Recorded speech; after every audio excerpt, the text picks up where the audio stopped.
We're live right now on my live streaming platform, ICONN. So say hi, everybody. Say hi to ICONN. We live, man. So many fun, familiar faces. It's so good to see everyone. So fortunate to be here. Thank you, Landmark, for the opportunity to work with Landmark and for Landmark to take, these social innovation summits are so amazing to be a part of, but to Zeev and the rest of the team to kind of work with us and dive so deep into the metaverse and the possibilities with NFTs. I just want to commend that organization on being a leader in this space. It's a risk, and it's a well-taken risk, and we're seeing some wonderful results. I wanted to give a quick story before we started. It's so crazy the way life works full circle. In high school, my senior year, I really wrecked the talent show.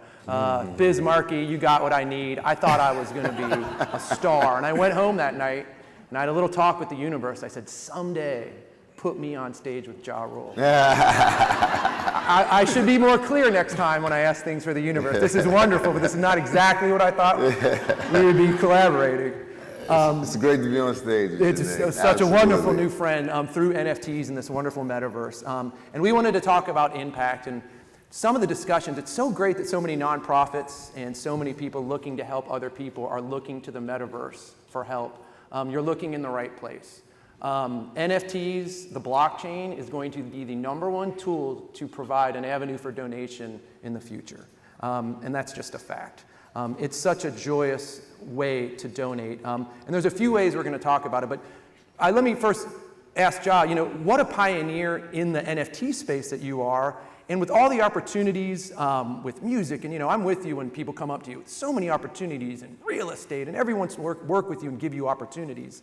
What about NFTs? What is it, your tolerance for risk? You're one of the few entertainers that's the first to this space, and I know we've talked about ownership. Did you want to expand on what about the NFT space and the metaverse was so attractive to you to be such on the forefront compared to the rest of your peers? Well, first and foremost, I'm no pioneer. I don't know what I'm doing like everybody else. But I got into the NFT space actually not knowing what I'm doing. I was a collector of, I like to collect memorabilia things. So, sports cards and helmets signed by my favorite athletes and jerseys and all that stuff. And so I got into NBA Top Shot, which I thought at the time was the natural progression to, cards. So I started, getting into NBA Top Shot and collecting these great NBA players, moments is what they call them. And then a good friend of mine, another friend of ours, Drew, he said, Ja, those NFTs that you're actually collecting? And I didn't know that at the time. So I went down a rabbit hole a little bit, and I started getting into NFTs and learning what they're about. And for me, they were about ownership and what it means to artists to own their works, but not only just own them, but to be paid for their works in perpetuity. That to me was something that I thought was missing in my industry, in the music industry. It's something that artists like myself, we always look to own our masters and our publishing and things of that nature. And these labels, they always find a way to wrangle it from us and own it. So for me, that was special, for artists to be able to create their art and be able to sell it. And then every time it's resold, they get a royalty off of that. I thought that was special, and that's what really drove me to get into NFTs. I think that's one of the 3 topics I want to discuss when it comes to impact. How are NFTs and the blockchain impacting the world in a positive light? The first was creators, like yourself, that can now own their work. We've all heard about the starving artists, Van Gogh, Rembrandt, these artists that die broke in the street, and while their art defines culture. It defines our culture, and our artists have always been underappreciated. I think the one beauty of an impact is artists are now in control, and they're getting rich, and they're creating culture, and they're being empowered. And when they see that money, and it's motivating them to create even more. And that, for me, to empower, we're going to talk about Nick Davis, another artist that we're going to empower. But to see these creators, I think, is one of the biggest impacts.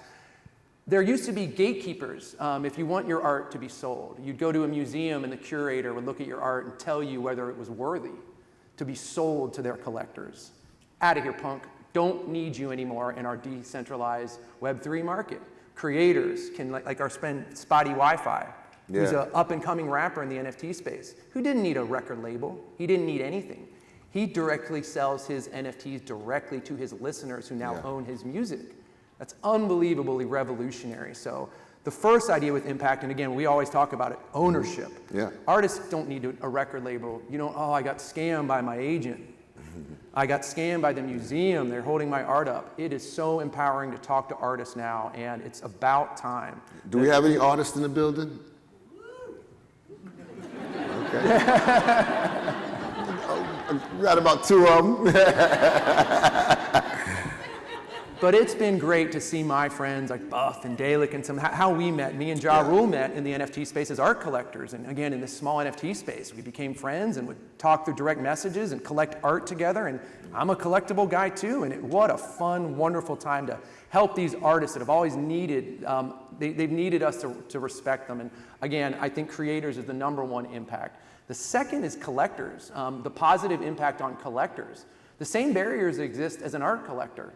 I used to watch as a kid and those cool movies where there'd be an auction house. Oh, 200, 300 over here, and they'd put the ping pong thing up and they'd vote on it. And I thought, man, never gonna have that kind of money. That's not a society that I come from. I'm never gonna have the opportunity to have access to be able to trade and enjoy that art.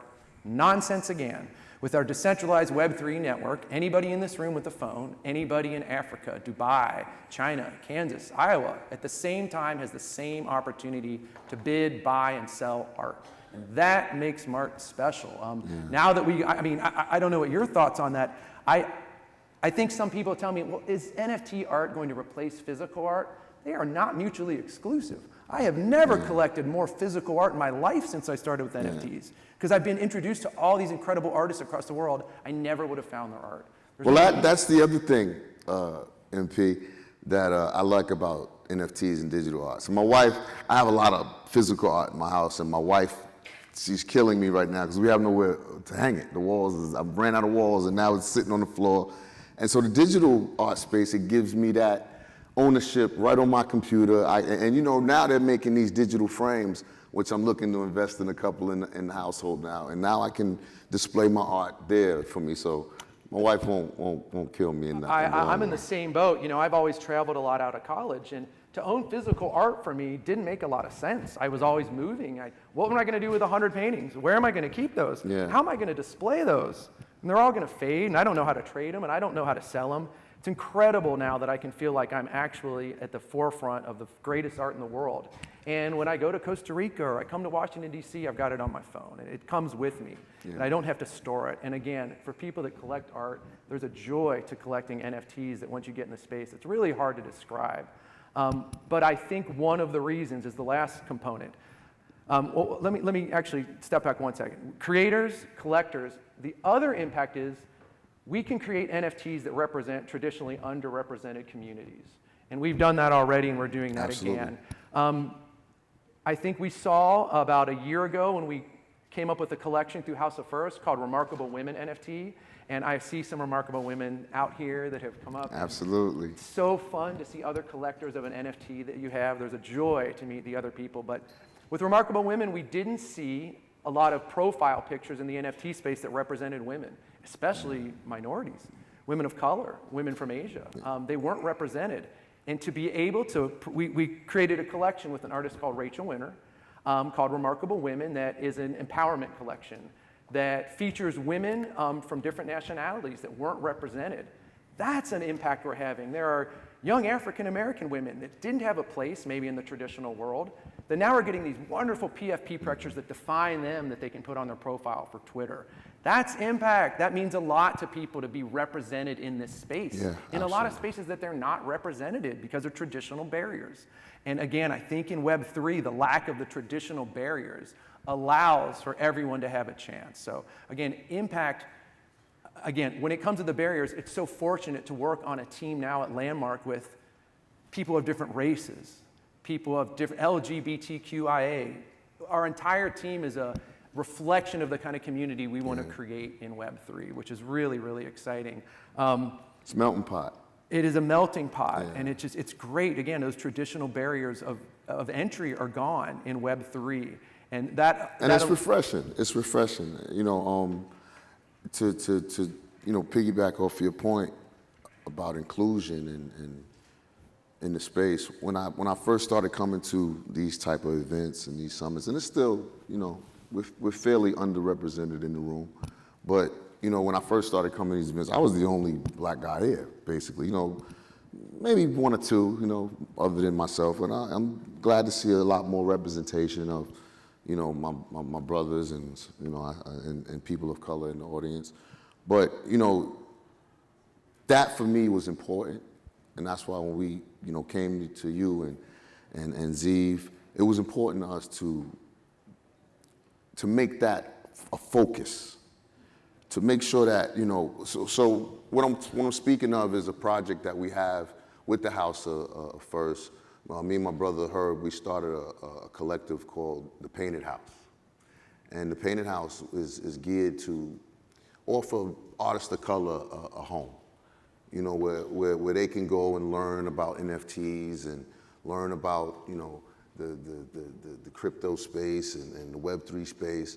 And it can be a safe space for us to come and learn these things. And so we created the Painted House, and we signed this amazing artist named Nick Davis. And the first project that we're going to release is called Black is Beautiful. And the art just speaks volumes of what that is. You know, when you look at his pictures, it's a 1,000-piece art collection, 101 art PFP project that we're doing. And when you see the art, you'll get what I'm saying. It just speaks to you. Every picture tells its own story. And for this artist in particular, this is a special project for him and a special moment for him to be a part of something like this. He got into drawing, and well, I'm not gonna say got into drawing, but he has epilepsy and he has seizures. So his wife bought him an iPad because it helped with his seizures. And he started drawing these amazing, amazing drawings, amazing photos. So it's not only something that's therapeutic for him, but it's inspirational for us to be able to, you know, present this art to the world and hopefully make Nick Davis a household name, you know, in the process. So. And we have a video I think we can show, but you know, we talked about it. We're empowering Nick as a creator, which is great. We're empowering the collectors that are going to collect his art and be able to share it, which is great. And we're going to have a charitable component. So we're going to get to that last after we watch this video. I do want to comment on, you know, the way charities and, you know, all the nonprofits that are here and all the people looking to do good. We have such great news for you about NFTs. You can really reach into the souls of the people that are donating with NFTs in the blockchain and create a little bit even more meaningful relationship with that ability to donate. Can we watch that video for Nick, and then we'll continue? We wanted to show this incredible video about our new artist. My name is Nick Davis. I'm from St. Petersburg, Florida, and I've been doing art all my life. I started off drawing celebrity portraits, which was a passion of mine. Then, 7 years ago, I started having seizures. The seizures became so severe and so frequent that I was forced to stop driving and ultimately had to stop working. With nothing but time on my hands, I convinced my wife to purchase my first iPad. Creating digital art soon became my new love. I now draw on my iPad every single day for many hours a day. I'm excited to be transforming my art into a collection of 1,000 unique one-of-one NFTs. The project is called Black is Beautiful. It's a depiction of the raw emotions of Black people navigating both the joys and the struggles of day-to-day life. My depictions are playful, heartwarming, wholesome, and sometimes a bit heavy. I hope you enjoy.